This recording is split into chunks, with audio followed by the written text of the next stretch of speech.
요즘 한국 교회는 양적으로 질적으로 중요한 기로에 서 있다고 많은 학자들이 또 교회의 목회자들이 평가하고 있습니다. 한국 교회의 성장을 예측하는 사람들의 이야기들 가운데 이런 이야기를 합니다. 한국 교회가 굉장히 큰 감소, 급격한 감소를 곧 맛보게 될 거라고 이야기를 합니다. 그런데 이것들은 잘 생각해 보시면 한국 교회가 1970년대부터 70년대 74 엑스폴로 74 대회를 여는 그 시기 때부터 한국 교회는 굉장히 크게 급성장하게 되었다고 이야기를 합니다. 그 성장들이 한 80년대 그리고 90년대 초중반까지 지속되어 왔던 것들을 볼 수가 있습니다. 그래서 한국 교회는 한 20여 년 동안 참 많은 부흥을 경험해 왔습니다. 그런데 그때에는 한국 사회의 모든 정치와 경제와 그리고 문화와 그 모든 것들도 성숙하게 되고 부흥하게 되고 발전했던 것들을 분명히 볼 수가 있습니다. 그리고 한국 교회는 1994년, 95년 이쯤부터 심각한 정체기를 겪었다고 이야기를 합니다. 그 정체 기간들이 한 10년 정도 지속되었고 1907년에 평양 대부흥이 났던 그 일이 100년 될 때 2007년에 그때에도 한국교회는 정체라고 이야기하면서 한 10여 년 정도 한국교회 성장이 정지되어서 굉장히 어렵다. 한국교회가 빨리 회개하고 돌이켜야 된다. 이런 얘기들을 했던 것들을 볼 수가 있습니다. 그리고 지금 한국교회는 이제 한 20여 년 정도가 또 흘러와서 24년이 되어 있습니다. 그런데 이때에는 코로나 때문이라고 이야기를 하지만 어쨌든 한국교회는 그 20여 년, 지금 2007년 이후 한 20여 년 동안 한국교회는 심각한 감소의 현상들을 겪고 있습니다. 한 20여 년 정도 열심히 부흥했다가 한 10년 정도 정체했다가 그리고 한 20여 년 정도의 시간들은 한국교회가 조금씩 감소되고 있는 상황 가운데 있다고 하는 것입니다.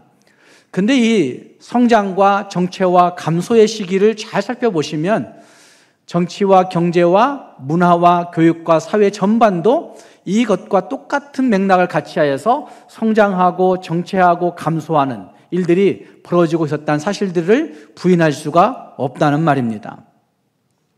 이것을 사사기서 2장 10절의 말씀에 비유해서 생각해 본다고 한다면 이런 모습이 가능하다고 저는 생각합니다.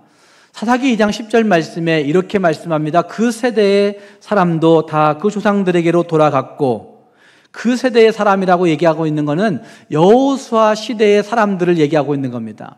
가나안 땅을 정복하던 시대에 그 여호수아와 함께했던 그 사람들도 다 그 조상들에게로 돌아갔고, 그 후에 일어난 다른 세대는 여호와를 알지 못하며 여호와께서 이스라엘을 위하여 행하신 일도 알지 못하였더라 라고 말씀하시는 말씀이 등장합니다. 한국교회 성장 1세대를 이끌었던 그 부흥 1세대의 사람들은 이미 많은 분들이 천국 갔습니다. 그리고 한국교회가 정체기를 겪고 있던 그 시기 때에 목회했던 분들도 이제 많이 퇴임했습니다.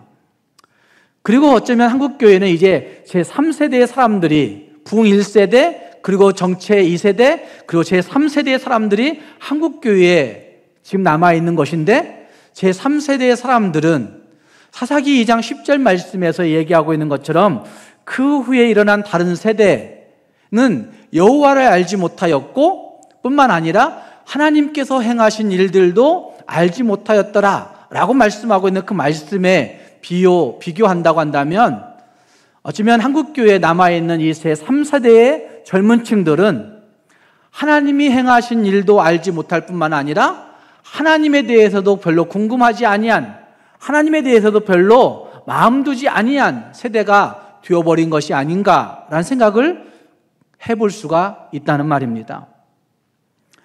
어쩌면 이런 상황에서 한국교회는 전반적인 신앙의 점검들이 절실하게 필요한 시기가 되었다고 저는 생각한다는 말입니다. 정말 중요한 기로에 서 있다고 말할 수가 있다는 말입니다.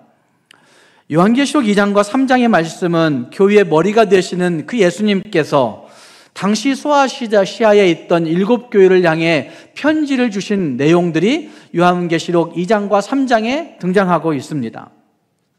이 편지의 내용에는 7교회를 향한 칭찬의 내용들도 담겨져 있고 또한 7교회를 향한 책망의 내용들도 담겨져 있는 것을 볼 수가 있습니다. 어쩌면 거기에는 하나님께서 주신 약속의 말씀들도 담겨져 있어서 이렇게 행하라 그리하면 이렇게 주시리라 라고 말씀하신 약속의 말씀도 거기에 담겨져 있습니다. 이 7교회 이야기들을 읽어보면서 말씀을 들으면서 우리는 이 7교회에 대한 주님의 평가가 예수님에 대한 평가가 단지 1세기 기독교, 1세기 7교회, 1세기 초대교회에 국한된 것이 아니라 어쩌면 오고 오는 모든 세대, 2024년을 살고 있는 한국교회를 향한 예수님의 평가라고도 말할 수가 있는 부분이라 할 수 있다는 말입니다. 그렇기 때문에 어떤 교회가 바른 교회일까? 어떤 교회가 정말 옳은 교회일까? 어떻게 신앙생활하는 것이 바른 신앙생활일까? 하는 것들을 고민할 때에 7교회에게 주신 이 말씀을 귀담아 들을 수 있어야 된다고 저는 생각합니다. 많은 교회가 있습니다. 이 땅에 수많은 교파가 있고 수많은 교단들이 있습니다. 거기에는 이단에 속한 교회들도 교회라고 이름을 붙이고 지금 나서고 있습니다.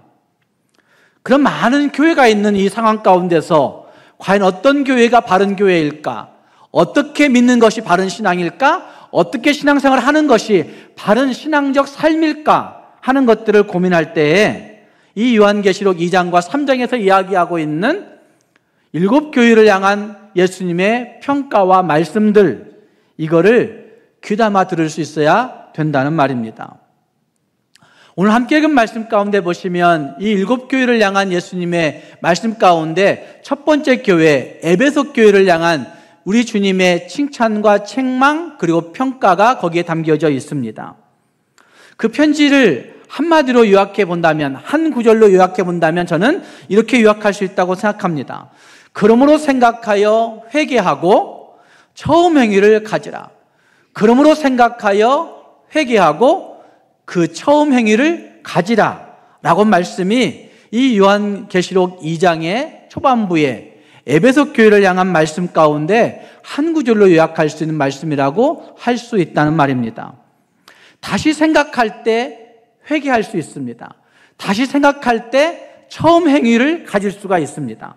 다시 생각할 때 진짜 돌이킴이 가능한 것이고, 다시 생각할 때 우리의 삶을 하나님이 기뻐하시는 변화의 삶으로 살아낼 수가 있게 되는 것입니다. 오늘 이 말씀을 같이 생각해 보시면서 우리 모두가 에베소 교회의 모습이 혹시 우리의 모습은 아닌가 하는 것들을 돌아보면서 진짜 우리의 신앙을 다시 점검해보고 하나님 앞에 다시 기억해보고 다시 생각해 볼 수 있는 저와 여러분이 될 수 있기를 주님의 이름으로 축복합니다. 먼저 우리는 예수님이 어떤 분이신지 다시 생각해야 됩니다. 여러분, 예수님을 얼마나 알고 있느냐고 지난 주간에 물어본 적이 있습니다. 얼마나 아십니까, 예수님? 기독교 신앙은 우리를 지으신 하나님에게서부터 출발합니다. 기독교 신앙은 그 하나님께서 우리를 구원하시기 위해서 친히 육신의 몸을 입고 신이신 하나님이 이 땅에 내려오신 그 사건에서부터 기독교 신앙이 시작됩니다. 세상에 있는 많은 종교, 많은 신앙은 자기 자신에게 신앙의 근거가 있습니다. 내가 신이 갈급해서 신을 찾기 시작하는 거예요. 내가 무엇인가 인생에 어려운 문제가 생겨서 내 인생의 어려운 문제를 가지고 신이라고 한 존재를 찾아서 나아가는 데서부터 신앙이라고 하는 것이 출발한다고 많은 종교들은 그렇게 이야기를 합니다. 그래서 그 신앙을 상향식 신앙 이렇게 얘기합니다. 상향의 종교입니다. 사람들이 무엇인가를 향해서 찾아가는 것, 그런 신앙을 가지고 있다는 말입니다. 그러나 기독교는 상향의 신앙이 아닙니다. 기독교는 하나님이 우리를 찾아 내려오심으로써 성립되어 있는 신앙이, 하향의 신앙이 기독교 신앙이라고 말할 수가 있다는 말입니다. 하나님이 친히 육신의 몸을 입고 이 땅에 찾아오심으로 말미암아 기독교 신앙은 시작되었던 것입니다. 이런 까닭에 우리의 믿음은 나에게서 비롯된 것이 하나도 없다고 여기는 사람들이 진짜 신앙생활을 잘하는 사람들이에요. 내게는 아무 근거가 없습니다. 내게는 아무 부렸던 것이 없습니다. 나는 아무것도 아닙니다. 라고 진짜로 얘기할 수 있는 사람이 진짜 기독교 신앙의 사람이라고 얘기할 수가 있다는 말입니다. 1절 말씀에서 예수님이 이렇게 말씀하십니다. 1절 말씀에 에베소 교회 사자에게 편지하라. 예수님 말씀하시는 거죠. 그리고 말씀이 그 다음에 이렇게 얘기합니다. 오른손에 있는 7뼈를 무엇하시고 붙잡고 7 금촛대 사이를 거니시는 이게 누굴까요? 예수님이세요. 그 오른손에, 아니 그 왼손인지 오른손인지 정확하게 여기서 오른손이라고 얘기하고 있는 거죠. 그 오른손에 무엇을 붙잡고 7뼈를 붙잡고, 7뼈는 무엇일까요? 요한계시록에 등장하고 있는 7뼈는 교회의 지도자들을 얘기합니다. 다 이야기하는 게 아니라 목사들을 이야기하는 것입니다.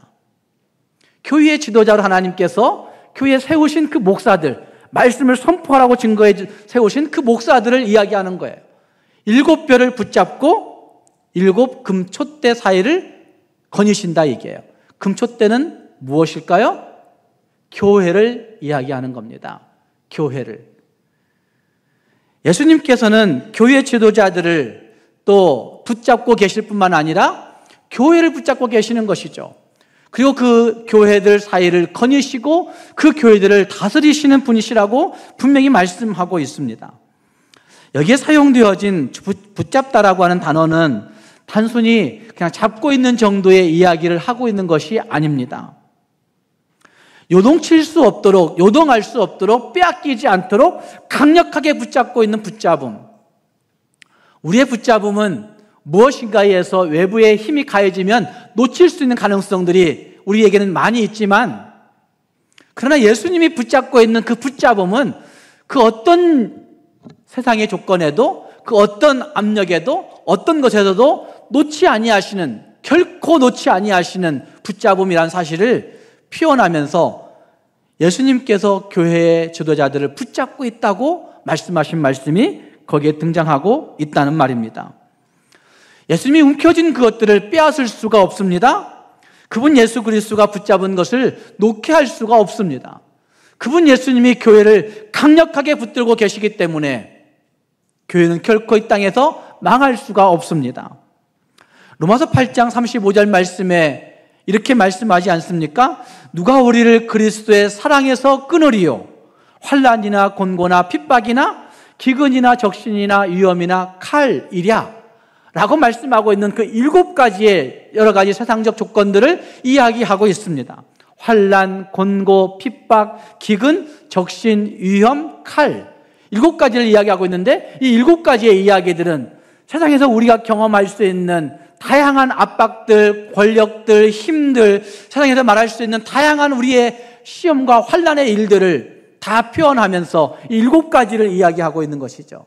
그 7가지가 있다 할지라도 그리스도의 사랑에서 끊을 수 있다 없다?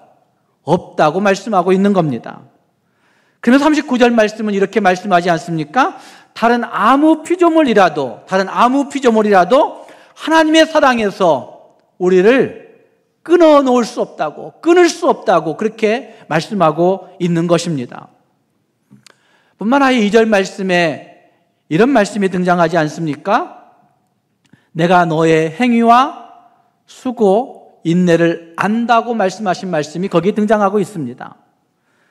또 악한 자들을 용납하지 아니한 것과 자칭 사도라 하되 아닌 자들을 시험하여 그의 거짓된 것을 드러낸 것과 3절 말씀에 또 네가 참고 내 이름을 위하여 견디고 게으르지 아니한 것을 어떻게 해요? 누가 하시는 거죠? 예수님이. 에베소 교회가 그렇게 행한 모든 것들을 다 하신다고 말씀하고 있는 것이죠. 무엇 하실까요? 예수님께서 에베소 교회의 행위를 아십니다. 에베소 교회의 수고를 아십니다. 에베소 교회가 악한 자들을 용납하지 아니하고 거짓된 것을 드러내면서 하나님의 진리의 말씀 앞에 온전히 붙들려 있었던 것들을 예수님이 아십니다. 뿐만 아니라 그 말씀 가운데 네가 참고 네가 인내하고 네가 견디고 게으르지 아니하여서 열심히 예수 붙들고 살아갔던 것들을 누가 아세요? 예수님이 아세요. 예수님은 교회를 다 아시는 겁니다. 교회를 이루고 있는, 아니 각 교회를 이루고 있는, 무형의 교회를 이루고 있는 저와 여러분의 교회된 우리들을 다 아시고 계십니다. 아무도 모를 것 같은 고통도 아십니다. 우리의 고민도 아십니다. 누구에도 말하지 않은 그 염려와 근심거리들도 우리 예수님은 다 알고 계시다 말씀하십니다. 어쩌면 하나님 앞에 몸부림치면서 인내하는 그 인내들도 누가 아시죠? 예수님이 아십니다. 어쩌면 남모르게 하나님 앞에 나와 새벽마다 나와서 눈물을 흘리며 기도하고 있는 기도의 사람들의 그 눈물도 우리 주님이 알고 계십니다. 아무도 모르게 나 혼자 비밀스럽게 헌신하고 섬기고 봉사하고 하나님 앞에서 정말 내가 이렇게 섬겨야 되겠구나라고 다짐하면서 섬기고 있는 비밀스러운 봉사와 헌신과 섬김도 우리 주님이 다 알고 계십니다. 우리는 종종 주님이 모를까봐, 주님이 내가 주의 일을 이렇게 열심히 하는데 모를까봐 서름에 북받쳐 울 때도 있습니다. 주님이 모를까봐 기도하다가 정말 흐느껴 올 때가 많이 있습니다. 그러나 주님이 다 알고 계시다고 말씀하십니다. 다 알고 계시는 주님, 우리를 붙들고 계시는 그 주님을 다시 생각하라고 말씀하고 있는 것입니다. 현대 교회와 성도들이 가지고 있는 오해가 여기에도 있습니다. 우리는 우리가 예수님을 붙잡고 있다고 생각합니다. 내가 믿고 있다고 생각합니다. 내가 무엇인가 했다고 생각합니다. 좀 신앙 좋다고 생각하는 사람들은 내가 기도를 열심히 했기 때문에 이만큼 존재한다고 이야기합니다. 어쩌면 신앙 좋게 많이 결실하고 경륜을 쌓아놓은 사람들 가운데서는 그런 얘기를 합니다. 내가 열심히 하나님 앞에서 헌신하고 했던 지도력들이 이만큼 결실했다고 얘기합니다. 내가 교회를 성장할 수 있게 어떤 부분간 내가 기여했다고 이야기를 합니다. 그래서 우리는 종종 그렇게 얘기합니다. 내가 교회 없으면 교회 그 기관 잘 되나 보자. 이런 생각들을 하는 사람들이 교회에 간혹 있습니다. 전도회에도 있습니다. 내가 하지 않으면 우리 전도회 되나 보자. 내가 교사하지 않으면 우리 교육기관 되는다 보자. 내가 열심히 내서 내가 열심히 무엇인가 했기 때문에 내가 기여했기 때문에 그것이 이루어졌다고 생각하는 경향들을 가지고 있습니다. 그러나 분명하게 기억할 것은 교회는 사람들의 손에서 움직여지는 것이 아니라 주님이 교회를 붙잡고 계시기 때문에, 주님이 교회를 알고 계시기 때문에, 주님이 교회를 거니고 계시기 때문에, 주님이 교회를 다스리시기 때문에 교회가 지금 여기에 존재하는 것이고, 교회가 지금 일을 할 수 있는 것이고, 교회가 하나님의 영광을 위해 그의 영광을 향하여 나아갈 수가 있는 것입니다. 이 초등부 아이를 데리고 풋살 대회를 올해도 해야 됩니다. 작년에 풋살 대회를 하겠다 하니까 교육자들도 그랬어요. 목사님 그거 안 돼요. 안 될 조건만 저한테 계속 얘기하는 거예요. 우리 중학교 학생들이 얼마 없어요. 각 학년별로 풋살 팀을 만든다는 건 있을 수도 없는 거예요. 안 된다고 얘기해요. 해보자. 전도해서 채워서 해보자. 그러면서 시작했어요. 예산 없으면 만들어줄게. 유니폼도 다 만들어줄게. 그래서 자원하신 분들이 있었어요. 목사님, 헌금할게요. 내놓을게요. 그래가지고 작년에 교회 돈 거의 안 건드리고 풋살대회 애들 1박 2일 참석하게 만들었고, 지역대회도 하게 만들었고, 다 그 안에서 이루어졌어요. 사람들의 생각으로는 되어질 일이 아니었어요. 사람들은 생각과 열심에 의해서, 내가 계획한 것에 의해서 되어진다고 생각하는 경향들을 가지고 있습니다. 그러나 주님이 쥐고 계시기 때문에, 주님이 붙잡고 계시기 때문에 교회가 유지될 수 있다는 사실입니다. 왜 하필이면 예수님께서 에베소 교회에게 예수님의 모습을 교회를 붙잡고 다스리시는 분으로 소개하고 있다고 여러분 생각하십니까? 왜 하필이면 7교회를 소개하고 있는 첫 번째 교회 에베소 교회를 향해서 예수님께서 내가 교회를 붙잡고 있는 거야, 내가 교회를 쥐고 있는 거야, 내가 교회를 다스리고 있는 거야, 내가 교회를 이끌고 있다고 얘기하고 있는 것일까요? 그것은 에베소 교회가 소아시아에 있는 7교회들 가운데 가장 오래된 교회, 가장 전통적인 교회, 가장 역사와 전통을 자랑할 수 있는 정통적인 교회였기 때문이라고 저는 생각합니다. 우리는 이만큼 역사가 깊고 우리의 방법들을 가지고 다 해본 교회니까, 저는 훨씬 더 잘해본 교회니까 라고 그들의 스스로 평가하고 만족해하는 경향들을 이 에베소 교회가 가지고 있었던 것입니다. 그래서 그걸 더 의지한 태도가, 이제는 예수님을 진짜 의지한 태도가 그들에게서는 점점점 식어지고 없어지고 있는 상태에 있었던 교회였다 할 수가 있다는 말입니다. 그러나 교회는 그런 것에 의해서 움직여지는 것이 아니라는 사실을 우리 예수님께서 말씀하시기 위해서 7교회의 첫 번째 교회 에베소 교회를 말씀하시면서 교회는 내가 붙들고 있는 거라고, 내가 움직이는 거라고, 내가 다스리고 있는 거라고, 내가 그 교회 사이를 다 거니시고 있다고 이렇게 말씀하고 있는 것이라 할 수 있다는 말입니다. 이것은 유형교회만의 문제는 아닙니다. 우리 각 개인이 교회되어 이 땅을 살고 있습니다. 하나님께서 우리를 각 교회로 부르셨다는 말입니다.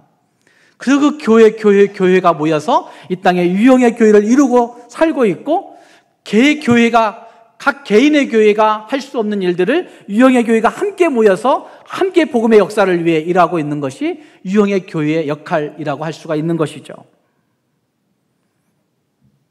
유형교회만 하나님께서 붙들고 있는 것이 아니라 각 개인, 주 안에서 교회된 모든 자들을 하나님이 붙들고 있다는 말입니다.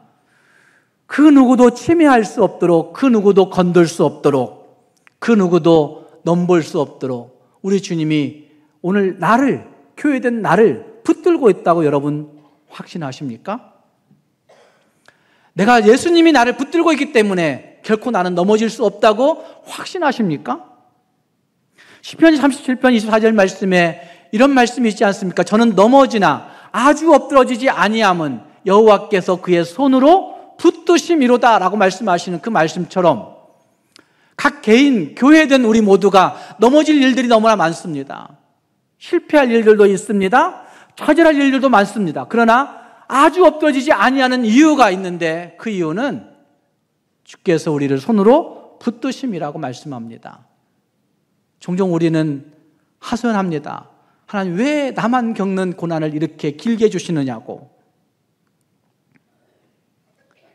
그러나 그때에도 주님은 여전히 일하고 계십니다. 낙심과 좌절 속에 빠져있는 내 모습이지만, 왜 나만 겪는 고난이라고 불평하지 마세요. 고난의 뒤편에 있는 주님이 주실 축복 미리 보면서 감사하세요. 너무 견디기 힘든 지금 이 순간에도 주님이 일하고 계시잖아요. 남들은 지쳐 앉아 있을지라도 당신만은 일어서세요. 주님이 손잡고 계시기 때문에, 주님이 우리를 붙들고 계시기 때문에, 주님이 나와 함께함을 믿는다면 그 어떤 역경도 이길 수 있다고 믿으면서 살아가는 것이 믿는 그리스도인의 모습이라고 성경은 말하고 있는 것입니다. 사랑하는 여러분, 예수님이 어떤 분이신지 다시 생각해 보시기 바랍니다. 그리고 예수님 안에 있는 나는 어떤 존재인지 다시 생각해 보시기 바랍니다.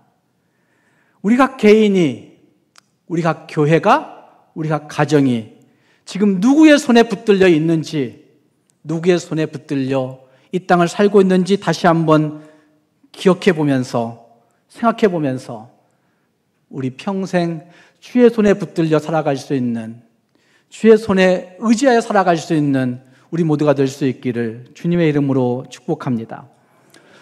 두 번째 우리가 생각할 수 있는 것은 하나님과 맺었던 우리 처음의 사랑을 다시 생각해야 합니다. 에베소 교회는 성경적인 가르침을 가장 많이 받았던 교회였습니다. 가장 뛰어난 주님의 종들에게 교육받고 가르침받고 양육받았던 교회였습니다. 그래서 에베소 교회는 소아시아의 여러 교회 가운데 가장 정통적인 교회였습니다. 사도 바울이 2차 전도여행 때 이 에베소 교회를 세우고 3차 전도여행 때에도 다시 방문해 볼 때, 그때 그는 2년 6개월 동안 에베소 교회에 복음을 증거하며 양육했습니다. 사도 바울이 많은 교회를 세웠습니다. 그런데 많은 교회 가운데 2년 넘게 그곳에 머물러 있으면서 복음을 증거하고 가르치고 양육했던 교회는 에베소 교회밖에 없었습니다. 그리고 그 후에 그는, 사도 바울은 자기의 거의 수제자와 다를 바 없는 아볼로를 그 교회의 사자로, 그 교회의 사역자로 세웠습니다. 그리고 아볼로가 그 교회를 사역했습니다. 그리고 아볼로 이후에도 브리스길라와 아굴라라고 하는 부부가 그 교회를 사역했습니다. 그러니까 그 에베소 교회는 수년 동안 정말 복음을 직접적으로 예수님께 받았던 사도 바울과, 그리고 바울에게 교육받은 아볼로가, 또 바울에게 전도받은 브리스길라와 아굴라가 그 교회를 튼튼하게 잘 세워갔을 것입니다. 그래서 예수님께서는 그 교회를 향하여 칭찬하십니다. 읽었던 말씀 보시면 그렇게 칭찬하고 있는 말씀이 있습니다. 2절 말씀에 너희의 행위와 수고와 인내를 내가 다 안다 라고 말씀하는 건 칭찬하시는 거예요. 너희가 참 열심히 했구나 이렇게 말씀하시는 거죠. 행위와 수고라고 하는 말은 최선을 다하여서 수고한 것을 얘기하는 거예요. 어쩌다 조금 수고한 정도가 아니라 최선을 다하여 자기를 들여, 자기를 헌신하여 드리는 힘든 수고, 이거를 다 했다고 예수님이 인정해 주시는 칭찬이 거기에 있습니다. 에베소 교회는 정말 온 힘을 다해 열심을 다했던 교회였습니다. 그리고 그들은 오래 참는 인내도 있었던 교회였습니다. 그래서 너희가 인내를 안다 라고 얘기하는 거죠. 견딘 것을 안다, 이런 말씀도 하고 있는 거예요. 3절 말씀에서도 악한 자들과 이단자들을 분별해서 진리의 순수성을 보존했던 것들을 내가 다 안다, 칭찬하고 있는 것입니다. 그런데 주님께서는 4절 말씀에서 그러나 너를 책망할 것이 있나니 너의 처음 사랑을 어떻게 해요? 버렸느니라. 잃어버렸다가 아니고 뭐 했다? 버렸느니라. 누구에 의해서 빼앗겼다가 아니고 어떻게 했다? 버렸느니라. 중요한 얘기예요. 버렸다고 얘기하고 있는 겁니다. 사랑을 잃어버렸다는 것이 아니고 스스로 버렸다는 얘기예요. 스스로 버렸다는 얘기예요. 처음 가졌던 사랑이 식어져서 거의 온도가 없는 정도에 있는 것이라 말씀하지 아니하시고 버렸다고 얘기하는 거예요. 버렸다고. 무엇 때문에 버렸는지는 잘 모르지만 물질 때문일 것이고 명예 때문일 수 있는 것이고 권력, 권위, 직분 때문일 수 있는 것이고 탐욕, 교만, 이기심 때문일 수 있는 것이고 자기 사랑, 나를 너무 사랑하다 보니까 신앙생활을 열심히 할 수 없는 거예요. 자기를 자랑하려다 보니까, 자기를 나타내려다 보니까 하나님에 대한 사랑은 있을 수가 없는 거예요. 그런 것들 때문에 하나님과의 관계를 스스로 버렸다는 거예요. 5절 말씀에서는 이렇게 말씀하죠. 5절 말씀에 그러므로 어디서 떨어졌는지를 생각하고 회개하여 처음 행위를 가지라 라고 말씀합니다. 이 부분을 직역해 보면 이렇게 번역할 수 있다고 얘기하는데, 그러므로 너는 어디서 네가 떨어뜨려 왔는지 기억하라. 너는 어디서 네가 떨어뜨려 왔는지 기억하라. 그리고 너는 회개하라. 그리고 너는 처음 행위들을 가지라. 세 가지를 얘기하고 있는 것 같죠? 어디서 네가 떨어뜨려 왔는지를 기억하라. 여러분, 떨어뜨려 버리신 거예요. 내가 옛날 사랑을, 옛날 신앙을 잃어버렸어요. 잊었어요. 우리도 그렇게 말을 해요. 잊어버린 게 아니고 잃어버린 게 아니라고요. 내가 언제부턴가 한 가지씩 버려버린 거예요. 버려버린 거예요. 어디서 떨어뜨렸는지 몰라요. 어디서 네가 떨어뜨려 왔는지를 생각하라.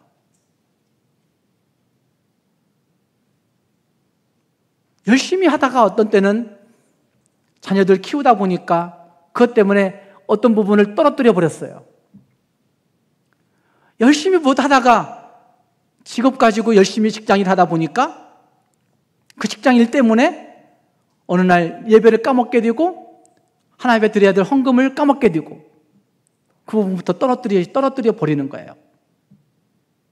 그리고 그 자리에 채워지는 것은 나를 나타내기 위한 위선이었어요. 그렇지 않습니까? 직분 많이 오랫동안 가지신 분들 그렇지 않습니까? 언제부턴가 떨어뜨려 버렸어요. 그리고 자기는 그 자리를 뭘로 채워요? 가식으로 채워요. 가면 쓰고 채워요. 왜냐하면 교회에서 쌓아오는 경륜이 있으니까. 회개도 그렇게 해요. 그리고 처음 사랑을 잃어버렸다고, 처음 신앙 회복해야 되는데 안 된다고 이런 얘기를 합니다. 처음 행위를, 처음 사랑을 갖는다는 얘기는 성령이 어떤 뜨거운 것으로 옛날에 했던 어떤 신앙적 열정을 회복하는 그것을 얘기하고 있는 게 아니에요. 그러면 에베소 교회를 향해서 그렇게 얘기했을 거예요. 너희 처음 신앙의 열정을 회복하라. 너희 신앙의 그 직분을 회복하라. 이렇게 얘기했을 거예요. 그렇게 얘기하지 않았어요. 너희의 처음 사랑을 회복하라고 얘기해요. 그 말은 처음 예수 믿고 예수님 때문에 내 인격이 바뀌었던 때가 있어요. 그렇잖아요? 처음 예수 믿고 예수님 때문에 내가 성품을 좀 바꿔보려고 막 고민하며 분투했던 적이 있었어요. 예수님 믿고 보니까 내 마음 씀씀이가 잘못된 걸 알았어요. 그래서 예수님 믿고 보니까 그 마음 씀씀이 잘못된 걸 알고 마음 씀씀이를 바꿔보려고 막 애를 썼던 때가 있었어요. 예수님 믿고 보니까 내가 우리 가족들을 사랑하지 못했던 그런 씀씀이 악한 사람이 되었던 걸 발견했어요. 그래서 사랑해 보려고 애를 썼던 그런 것때가 있었어요. 그 행위를 가지라는 얘기예요. 그 행위를 형식으로, 모양으로, 태도로 가지라는 얘기가 아니라 지금 삶에서 살아내라고 얘기하고 있는 거예요. 처음 사랑을 가지라는 말씀은 지금 그렇게 사는 것을 얘기하는 거예요. 그러니까 회개하고 뉘우쳤으면 지금 살아내야 된다는 것입니다. 이것이 영적 회복의 3단계죠. 생각하고 기억하고 그리고 회개하고 그리고 가지는 거예요. 살아내는 거예요. 에베소 교회는 사도 바울에 의해서 복음 전도를 받고 교회가 되었습니다. 그리고 교회가 된 다음에 그들은 열심히 예수 믿었습니다. 그리고 사도 바울이 떠나갔습니다. 그리고 사도행전 20장에 가면 사도 바울이 로마로 가기 전에 에베소 교회에 있던 장로님들을 밀레도로 부릅니다. 그래서 사도행전 20장 17절부터 30절 말씀에 여러 가지 권면을 합니다. 30절 말씀에는 이런 권면합니다.